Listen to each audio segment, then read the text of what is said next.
विद्यार्थियों, पिछले वीडियो में हमने जो विषय लिया था वो था ग्रंथों की जानकारी। इसके पहले भाग के अंतर्गत हमने दो ग्रंथों की पर चर्चा करी थी। पहला ग्रंथ हमने लिया था बृहद्देशी, जो कि मतंग के महर्षि मतंग द्वारा लिखा गया था, और दूसरा ग्रंथ था चतुर्दंडी प्रकाशिका, जिसे दाक्षिणात्य विद्वान पंडित वेंकटमखी जी ने लिखा था। आज हम एक अन्य दाक्षिणात्य विद्वान द्वारा रचित ग्रंथ पर चर्चा कर रहे हैं, यानी पंडित अहोबल, जिन्होंने कि यह ग्रंथ यानी संगीत परिजात नाम का ग्रंथ लिखा। और आपके द्वारा रचित यह ग्रंथ भी संगीत के लिए एक महत्वपूर्ण ग्रंथ माना जाता है।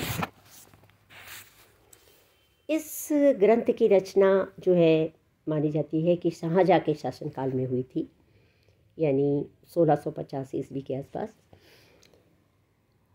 पंडित अहोबल एक दाक्षिणात्य विद्वान थे। आपने अपने इस ग्रंथ में 29 विकृत स्वरों के नाम दिए हैं, यानी आपने इस ग्रंथ में स्वर के दो प्रकार माने, एक तो शुद्ध और विकृत जो बताया है। उसमें आपने कहा कि शुद्ध स्वर 7 और विकृत स्वर आपके अनुसार 22 हैं। इस प्रकार आपने सब मिलाकर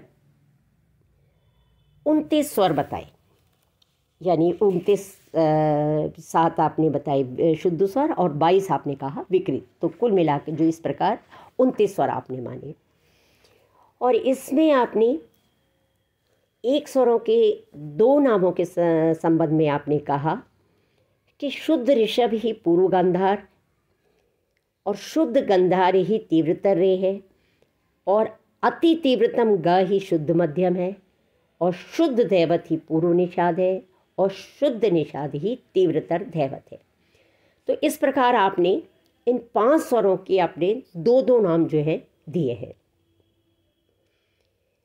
इस तरह आपने जो है अपने ग्रंथ में पूर्व, कोमल, तीव्र, तीव्रतर एवं तीव्रतम स्वरों के द्वारा आपने सब रागों को इसमें आपने समझाया है। संगीत परिजात में मेल राग वर्गीकरण भी आपने किया है,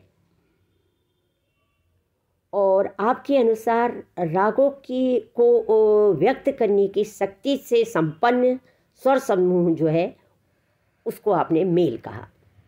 यानी संगीत परिजात में हम देखते हैं कि रागों को व्यक्त करने की शक्ति से संपन्न स्वर समूह ही मेल कहलाता है।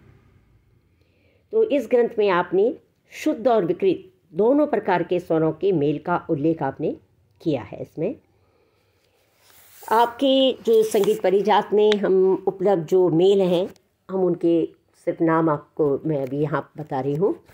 उसमें है शुद्ध मेल, गौरी मेल, तीसरा मुखारी मेल, चौथा भैरवी मेल, पांचवा कल्याण मेल, छठा सारंग मेल, सातवां शंकराभरण मेल, आठवां बेलावती मेल, नवां आभारी मेल, 10वां श्रीराग मेल, 11वां नाट मेल, 12वां मालव मेल, और 13वां जो है शुद्ध मराठी मेल। और संगीत परिजात में हम देखते हैं इन मेलों के अतिरिक्त इस ग्रंथ में जो है अन्य सप्तक के राग भी आपने दिए हैं, परंतु उन्हें आपने केवल राग कहा है, मेल नहीं। तो जो अन्य सप्तक वाले राग इस प्रकार हैं, जैसे बंगाली, दूसरा विभास, बराटी तोड़ी, नाग बराटी, मेघनाद, पुत्राग बराटी, 7वां शोक बराटी, 8वां जो है सालंग, 9वां जो है कुरंग, और 10वां है सौदामिनी, और 11वां जो है वैजयंती। तो इस प्रकार आपने मेल और इन जो स्वर सप्तक के आपने जो राग दिए हैं उनका उल्लेख आपने इस ग्रंथ में किया है। और संगीत परिजात में हम ये देखते हैं कि इसमें वर्णित आपके ग्रंथ में 122 रागों के गाने बजाने के लिए आपने 12 से अधिक स्वरों के नाम तो दिए हैं, परंतु उनका प्रयोग नहीं आपने किया है। और इसके अलावा हम ये देखते हैं कि अहोबल ऐसे प्रथम संगीतज्ञ थे जिन्होंने कि अपने स्वर स्थान निश्चित करने की एक नवीन और महत्वपूर्ण योजना की, और जिसको उन्होंने स्वर वीणा की तार की लंबाई के माध्यम से उन्होंने बताया। यानी उन्होंने स्पष्ट रूप से अपने 12 स्वरों को वीणा के बोल तार की लंबाई के आधार पर निश्चित किया। और आपके स्वर जो स्थानों का मतलब जो आपकी जिस तरह का आपने प्रयोग किया, उस स्वर स्थान को आपके बाद में राग तत्व विभोध के रचयिता पंडित श्रीनिवास ने जो है उसका अनुकरण किया, और उन्होंने भी अपने अहोबल के ग्रंथ में बताए हुए स्वर स्थान को ही आगे जाके सिद्ध किया। इस प्रकार हम देखते हैं अहोबल जी जो थे उन्होंने जो है उनका जो शुद्ध ठाठ जो है उन्होंने वर्तमान में प्रचलित काफ़ी ठाठ के जैसा ही उन्होंने उसको माना। और साथ ही हम ये देखते हैं कि अहोबल जो थे उनके मतानुसार श्रुति और स्वर में अधिक भेद नहीं था, मतलब वो उसको भेद को मानते ही नहीं थे। और उनका मत यह था कि कुल जो 22 गीता उपयोगी नाद हैं, यानी संगीत के उपयोगी जो नाद है, 22 श्रुतियाँ जिनको हम कहते हैं, और जितने नादों का हम एक राग में उपयोग करते हैं तो वो उतने स्वर हैं और बाकी जो है वो श्रुतियाँ हैं।